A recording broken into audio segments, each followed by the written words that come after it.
Nasabi ko na to dati. Kung gusto mong maging successful, umasta kang successful. Hindi ibig sabihin na magpanggap kang mayaman.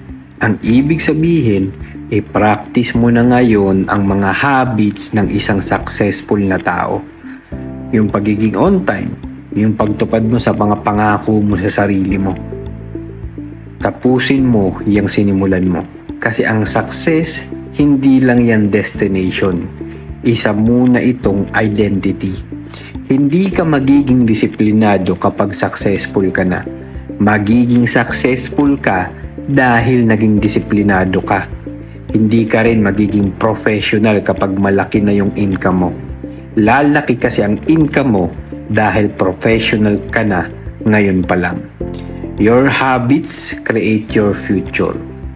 Kung ang ginagawa mo ngayon ay pareho pa rin sa taong ayaw mong maging, huwag kang magulat kung pareho pa rin yung magiging resulta.